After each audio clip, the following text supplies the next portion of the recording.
Assalamualaikum sahabat muslimah, kembali lagi bersama aku Aisyah dalam program Teman Curhat. Aku kamu curhat bareng yuk.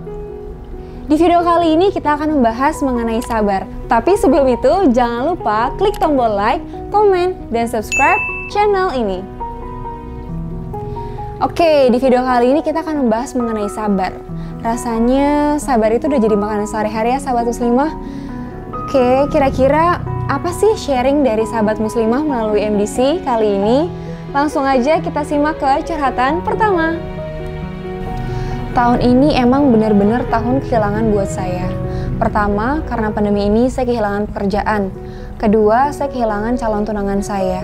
Beliau meninggalkan saya secara sepihak setelah 7 tahun bersama. Beberapa bulan saya lalui semuanya dengan susah, hampir depresi. Tapi bulan ini saya bersyukur Allah mempertemukan saya dengan seorang yang baik secara agama. Selalu mengingatkan saya untuk selalu mendekatkan diri dan membimbing saya kepada Allah.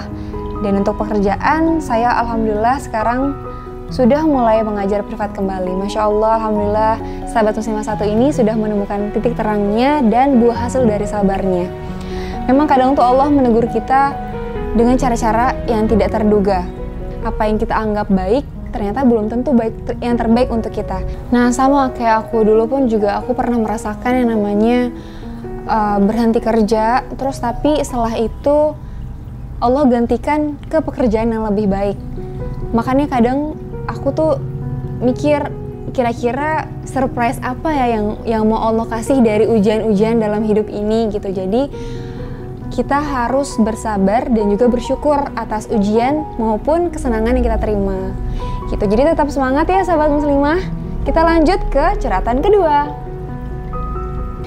Dimulai dari mana saya diuji untuk sabar dalam menghindari sebuah hal yang berkaitan antara perasaan yang belum halal. Saya berusaha untuk tidak menerima siapapun seorang ikhwan yang walaupun niatnya baik sekalipun, karena saya benar-benar belum siap, apalagi dengan usia saya yang masih belum matang. Karena di pengalaman ketika mengenal, saya merasa dirugikan. Saya memang selalu menolak ajakan untuk berpacaran, karena saya memang tidak ingin sekali berpacaran. Sekalipun itu tidak pernah sama sekali. Trauma akan sikap yang menyakitkan yang sangat sulit untuk dilupakan. Dan berikutnya tentang pertemanan, yang terkadang harus banyak mengalah dan lebih baik diam ketika saya merasa dikucilkan. Pernah dibully juga waktu sekolah, bahkan pernah diintimidasi selama 2 tahun. Merasa gak punya teman sekelas, mana teman sebangku malah pindah ke bangku teman yang lain. Dan berkata bosan berkata bosan sebangku dengan saya. Rasanya sakit sekali. Untuk saat ini alhamdulillah saya sudah mengikhlaskan semuanya. Selalu mendoakan mereka yang terbaik. Berikutnya juga dengan keluarga saya. Sebenarnya agak saru dan takut untuk diceritakan. Tapi singkat cerita dimulai ketika om saya datang ke rumah saya pada tahun lalu. Nah selama ini, akhir-akhir ini om saya itu, saya rasa bahkan saudara-saudara saya merasa bahwa beliau telah mempengaruhi orang tua saya untuk ikut dengannya. Berdalih sebuah pengobatan dengan syarat-syarat yang berbau agama. Namun saya dan saudara-saudara saya tidak percaya. Karena aneh sekali di mana orang tua saya harus membayar hingga jutaan. Saya takut itu sesat, bahkan selalu diberi doa yang gak jelas. Disitulah saya dan kakak-kakak saya mulai sering bertengkar dengan orang tua. Padahal niat kami supaya orang tua kami kembali seperti dulu. Orang tua saya itu seperti sudah dicuci otak sama om saya. Sampai sekarang pun saya selalu berusaha mendoakan orang tua saya supaya segera sadar. Saya sebagai anak gak cuma bisa berdoa dan berusaha nyadarin, walaupun kadang sulit untuk mereka terima dan berbalik marah kepada saya. Sempat depresi juga dengan keadaan tersebut. Namun saya yakin Allah mempunyai rencana terbaik buat saya dan keluarga. Amin, amin ya robbal alamin. Cukup panjang ya curhatannya. Tapi memang setiap dari kita sahabat muslimah pasti punya masalahnya masing-masing, entah itu dari pertemanan, dari perasaan, dari keluarga, dan kita diuji sesuai dengan kemampuan kita masing-masing. Percaya aja apapun yang Allah sudah kasih itu tidak lain bukan di luar kemampuan kita sendiri. Jadi ujian datang pasti kita bisa melaluinya. Begitupun juga dengan kamu. Sekarang kayak gimana ya harusnya? Dulu pun saya juga pernah mengalami kayak dikucilkan, bukan dikucilkan, lebih tepatnya dijauhi sama teman-teman saya. Tapi tidak menutup untuk saya terus bersosialisasi dengan orang yang lain. Karena teman itu kan banyak, dan kita tidak bisa mengotak-ngotakkan teman-teman kita. Bergaul dengan siapa aja, tapi kita harus tahu mana yang baik, mana yang tidak. Dan dari situ pun kita bisa memilih mana teman yang baik, mana yang tidak. Jadi itulah kenapa Allah itu seneng nih ngasih kita ujian supaya kita lebih dekat lagi sama Allah. Jadi buat kamu dan buat kita terus bersabar ya. Oke, kita lanjut ke curhatan yang ketiga. Aku ada rencana menikah di bulan Agustus kemarin karena keadaan tidak memungkinkan untuk menggelar acara, akhirnya dari keluarga memutuskan untuk diundur di bulan Desember. Sekarang udah nentuin tanggal, udah dapat vendor, ternyata calonku positif COVID. Rasanya kemarin sempat suzon gitu sama Allah. Ujiannya ada aja. Berulang kali yakinin diri sendiri untuk sabar dan tetap berhusnuzon sama ketetapan Allah, tapi nggak mudah emang. Jadi aku percaya bahwa Allah selalu punya rencana yang lebih indah dari rencana kita. Betul banget sahabat muslimah. Tapi memang kita pun harus percaya Allah itu menunda-menunda sesuatu ataupun mempercepat sesuatu itu pasti sudah yang terbaik menurut Allah. Jadi aku kemarin sempat mendengar kajian ketika kita mendapat sebuah musibah. Kadang kan yang kita ucapkan pertama kali adalah astagfirullahalazim. Tapi coba sekarang kita ganti dengan alhamdulillah.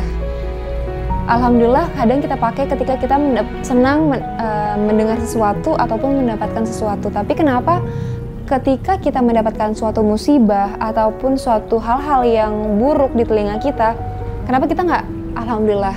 Itu sudah ketetapan Allah yang mungkin itu yang terbaik. Karena kita nggak pernah tahu kan, ketika memang ternyata jadi nih misalkan, tapi ada sesuatu yang mungkin lebih nggak enak lagi kan kita nggak pernah tahu. Karena percaya aja rencana Allah itu sudah yang terbaik.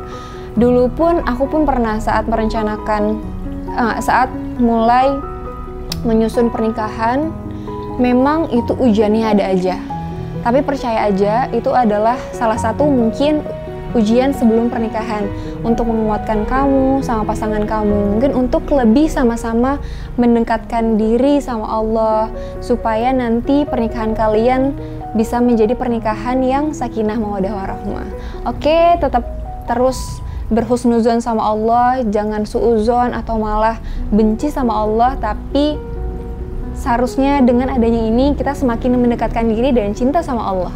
Jadi saya beberapa waktu lalu bertemu dengan seorang pria dan dia berniat untuk serius dan menghalalkan saya, tetapi meminta waktu selama 2-3 tahun kepada orang tua saya.